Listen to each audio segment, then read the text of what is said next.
अस्सलाम वालेकुम। आज का हमारा टॉपिक है ऑक्सीडेशन ऑफ पायरुवेट। तो जब ग्लाइकोलाइसिस होती है तो ग्लूकोज जो है ब्रेक डाउन उसकी होती है, वो पायरुवेट में कन्वर्ट होता है।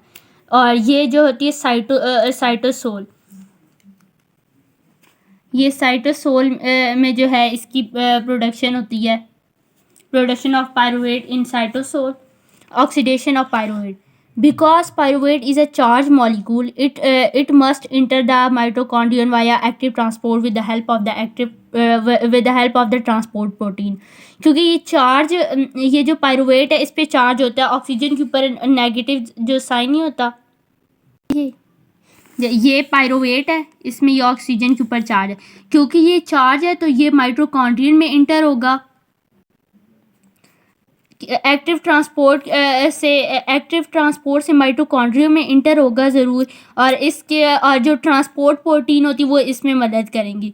मेम्ब्रेन्स में ट्रांसपोर्ट प्रोटीन वगैरह होती हैं, तो वो क्या करती हैं कि एक्टिव ट्रांसपोर्ट के ज़रिए माइटोकॉन्ड्रियन में जो है वो पायरुवेट को इंटर करेंगी। On entering the mitochondria, pyruvates do not directly participate in Krebs cycle, but they undergo on intermediate phase called oxidation of pyruvate. तो माइटोकॉन्ड्रिया में जो होता है क्रेब्स साइकिल होता है, तो जो पायरुवेट है वो डायरेक्टली क्रेब्स साइकिल में कन्वर्ट नहीं होगी, उससे पहले ये इंटरमीडिएट फेसेस में जाएगी, जिसे कहते हैं ऑक्सीडेशन ऑफ पायरुवेट। और link reaction as it links the pathway of aerobic respiration that occur outside the mitochondria with that occur inside the mitochondria. Oxidation of pyruvate को लिंक रिएक्शन भी कहते हैं। क्योंकि इससे क्या होता है कि माइटोकॉन्ड्रिया के अंदर जो एरोबिक रेस्पिरेशन होती है और जो माइटोकॉन्ड्रिया के बाहर एरोबिक रेस्पिरेशन होती है, उन दोनों के दरमियान ये लिंक है। और link reaction as it links the pathway of aerobic respiration that occur outside the mitochondria with that occur inside the mitochondria. Mitochondria के अंदर भी एरोबिक रेस्पिरेशन होती है, बाहर भी होती है। तो ये जो ऑक्सीडेशन ऑफ पायरुवेट होती है ये इन दोनों को कनेक्ट करती है। माइटोकॉन्ड्रिया की जो इनसाइड जो है एरोबिक रेस्पिरेशन होती है, जो माइटोकॉन्ड्रिया के बाहर रेस्पिरेशन होती है। इसके 3 स्टेप्स होते हैं ऑक्सीडेशन ऑफ पायरुवेट के। सबसे पहले है डीकार्बोक्सिलेशन। डीकार्बोक्सिलेशन में क्या होता है, removal of carbon dioxide remove होती है। ऑक्सीडेशन एंड डिहाइड्रोजनेशन, इसमें क्या होता है, रिमूवल ऑफ हाइड्रोजन होता है, एडिशन ऑफ कोएंजाइम ऐड होती है। Decarboxylation, the first step is decarboxylation in which carbon dioxide is remove from pyruvic acid and convert into acetaldehyde.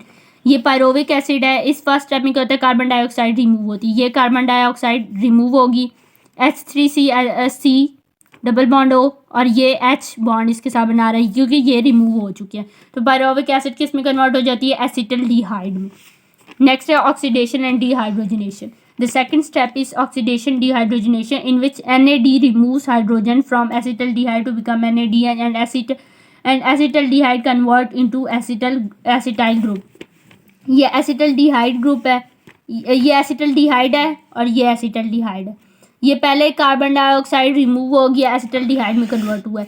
फिर एसिटल्डिहाइड ये है, इसमें क्या होगा, हाइड्रोजन रिमूव हो गया। पहले कार्बन डाइऑक्साइड रिमूव हुई है, फिर हाइड्रोजन रिमूव हुई है। ये हाइड्रोजन रिमूव हो गया और ये एसिटाइल ग्रुप बन गया। ये H3C डबल बॉन्ड O और ये ऐसे ही बॉन्ड लेकिन हाइड्रोजन नहीं है इसमें, ये एसिटाइल ग्रुप बन गया। और वो हाइड्रोजन कहाँ गया, ये NAD ने ये हाइड्रोजन ले लिया और ये NADH बन गया। Addition of coenzyme A, acetyl group combined with coenzyme A to form acetyl coenzyme A। तो ये जो एसिटाइल ग्रुप होता है इसमें जहाँ हाइड्रोजन होता है वहाँ कोएंजाइम ऐड कर देते हैं और कोएंजाइम लग जाती है। तो ये एसिटाइल कोएंजाइम A और एसिटाइल को A इसको कहते हैं। तो इसमें बस ये 3 ही थे, डीकार्बोक्सिलेशन, पायरुविक एसिड में से कार्बन डाइऑक्साइड रिमूव हो गई, oxidation and dehydrogenation. Oxidation mean removal of hydrogen और डिहाइड्रोजनेशन का भी मतलब है रिमूवल ऑफ हाइड्रोजन। इधर से पहले कार्बन डाइऑक्साइड रिमूव होगी, फिर एक हाइड्रोजन रिमूव हो गया। फिर बेचारा जब ये गरीब हो गया तो फिर इसने कोएंजाइम A एक ले ली, तो फिर ये अमीर हो गया। तो फिर इसने जहाँ हाइड्रोजन जहाँ से रिमूव हुआ था वहाँ जो है कोएंजाइम A लग गया, तो ये बन गया एसिटाइल कोएंजाइम A।